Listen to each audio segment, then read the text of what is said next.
What's your name and what's your game? I'm Jake Birkett. I'm working on Shadowhand, which is an RPG card game. And my last game was Regency Solitaire. What was it like contacting press with Regency Solitaire? Well, we released it in January on our site and on the casual download portals like Big Fish and so on. And we tried to contact various press and just got zero interest, but mainly because it was looks like a casual game. So it's pretty freaking tough, right? But once it came out on Steam, it was loads easier. Like suddenly everyone started paying attention. It's like and that wasn't until May, right? So it took 5 months before we got any real traction. And the first major thing was Rock, Paper, Shotgun, who covered it.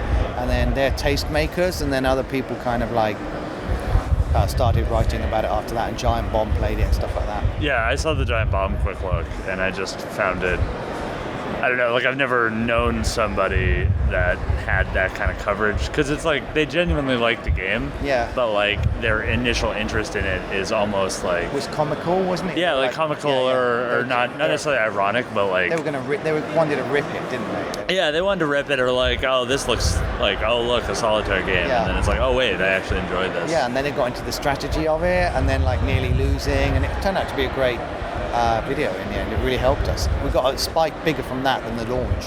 Oh, really? Yeah. So the Giant Bomb video by itself had a good effect. And even now, people see it and occasionally buy the game, so it's pretty cool. And I think they even linked direct to our site as well, or something. So. Yeah, I want to say it ended up on, I think, one of their top 10 lists, maybe. The video? No, the game.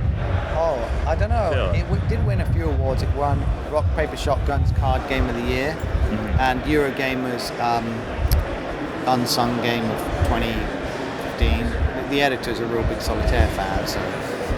Was it always going to be Solitaire? Or was it ever going to be Regency Free Cell? Oh, no, yeah, it was going to be Solitaire. Years ago, I made a game as a contractor for Big Fish called Fairway Solitaire. And I always had in my mind to make another one day, and I was talking to my wife about it, and she said, why don't we do one like a Jane Austen game? Because we're both into costume dramas and British history, and when she said it to me, I was like, oh yeah, that would totally work for the casual market, right? I knew that there's a lot of fans out there, and I'd be into making it, so we did it, right? So, because they used to play a lot of cards back in the Regency era, probably not Solitaire, other things. So it was a kind of natural mesh together, really. So what's it like? I imagine you've already started reaching out to press for your new game. Yeah. It's not necessarily in the similar tone as Regency Solitaire, right? Yeah, it's different because it's about a highway woman and it's a darker theme. But mainly the difference is that there's a whole RPG layered on top. So you use the cars to drive turn-based combat. So if you get a good run of cards, you get a critical hit and stuff. It's actually, kind of turn-based combat like Darkest Dungeon in that sense, and you've got various weapons and so on. But there's only you and the enemies. There's only two of you that you haven't got rank. But it's definitely from the get-go appears to be a Steam game. A Steam game that's much more serious, or it's not. Solitaire has a certain tone to it whenever you look at it. And so certainly Regency Solitaire had a tone to it, right? A romantic tone. So this one we're aiming at the Steam audience to broaden sales on that platform, and we're not putting it on the casual sites at all. So talking to press, have you found that transition easy? Was some people expecting something a little bit more? No, it's been fine actually because we picked up some fans in the press for Regency. When they saw Shadowhand, they were excited for that. Partly because it's actually a prequel, so there's a sort of small link to the other one. But just because we've added more strategy and depth, and they're all fans of that, being game press, so that's given us a head start with this game. That they like the last game.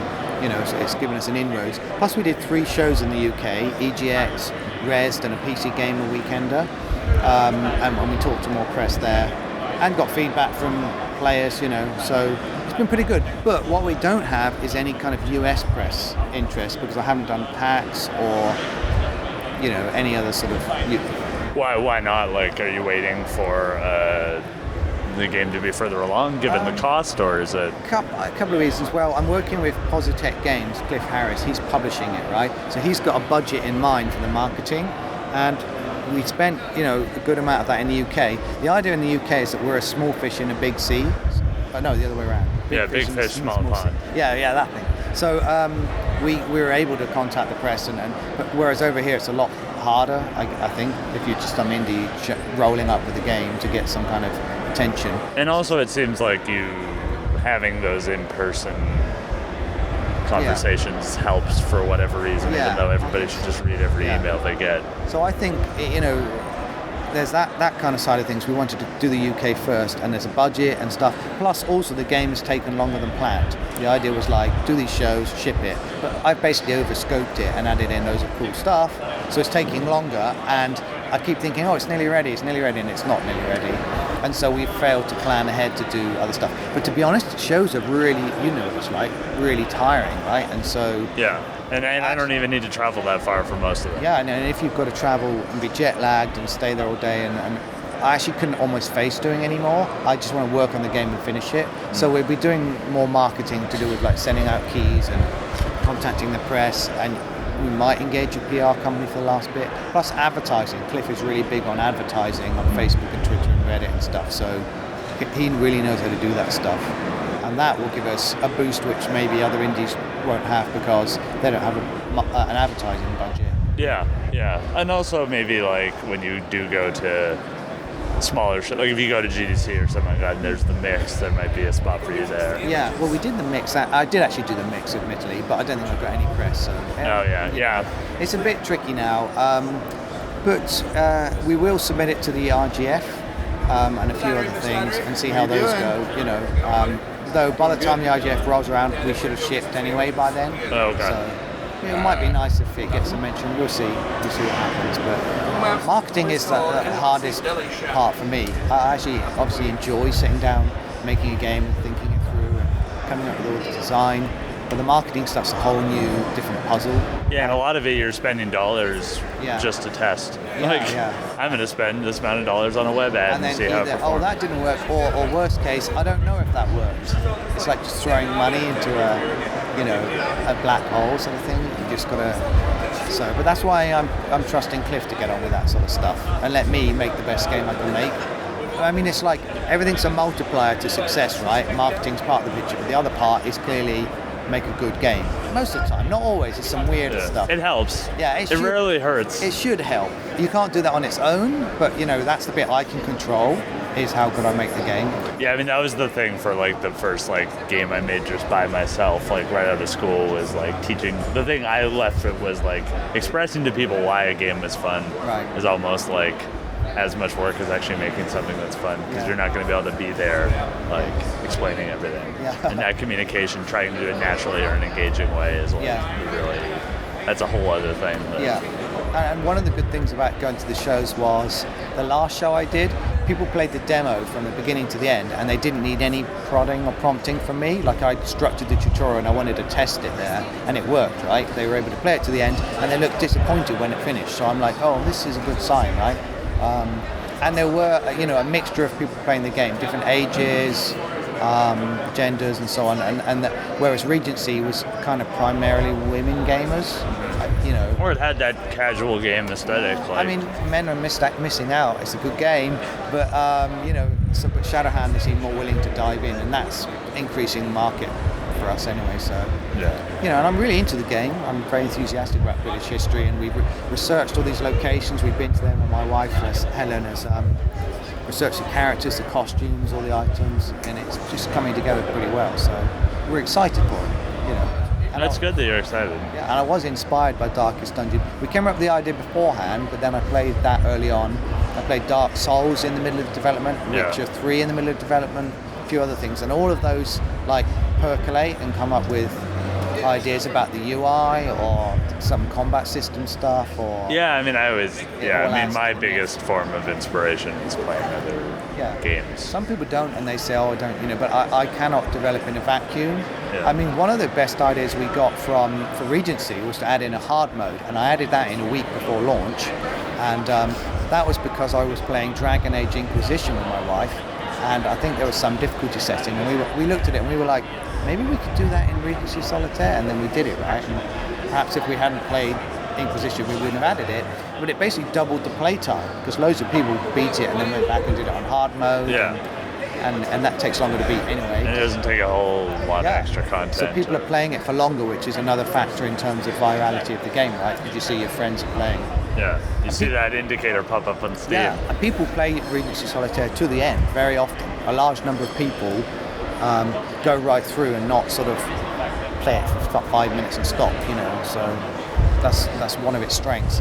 And I hope that's the case with Shadowhand, but that's why it's got a story, so that people want to see the end. And also it seems like it's story-wise linked to Regency Solitaire. Yeah, and I'll tell you how it's linked in a way. Is there's a character in Regency Solitaire who hints at having an interesting past, but she's a sort of older woman in this game. And then we roll back 40 years to Shadowhand, and you find out she was a highwaywoman, right? So there is a bit of a link for fans of that. Although the game isn't specifically targeted at Regency fans, we think some of them will enjoy it, some of them won't. Some of them who just want to play cards and chill might find the combat too involving and too much strategy and too much depth, right? Which I've added on purpose. But we can't aim at only those customers because Regency wasn't a big seller on Steam, so we're not targeting them specifically. I appreciate every one of them. But it's a base that will at least hear what you have to say. Yeah, and I hope some of them will play it and enjoy it and will tell other people. But we have to reach a new audience. And then if this game does great, okay, we can talk DLC or a new one. If it does medium, I don't know. If it does well, it seems like your whole career is we'll just figure it out later. Yeah, exactly. I've done that. I saw your GDC talk, and the general takeaway is like, just keep going. So if anyone listening wants to see that, it's on the GDC Vault for free. Nice. And it's called the No Hit Wonder. Yeah. No Hit Wonder. Well, now I wouldn't say it's a no hit anymore, right? What? No, I've still had no hits. Regency wasn't a hit. It's just kept me going. And maybe Shadowhand would change things. Yeah. That's my hope. Well, thanks for being on the question bus. You're welcome. Thanks for asking me on. And is there anything else you want to plug? No, just play Regency now, Regency Solitaire now, and play Shadowhand when it comes out in hopefully January. You don't have any social media accounts or? Oh, that kind of thing. Sorry. Yeah. Follow me on Twitter. I'm at Grey Alien, and that's Grey with an E, not some weird American spelling with an A. But that's okay. So there's no A. It's an E instead of a. In the Grey. Yeah, I know, but with an E, it could be GRAE. Oh, I see. No. GREY Alien. Grey Alien. Follow me.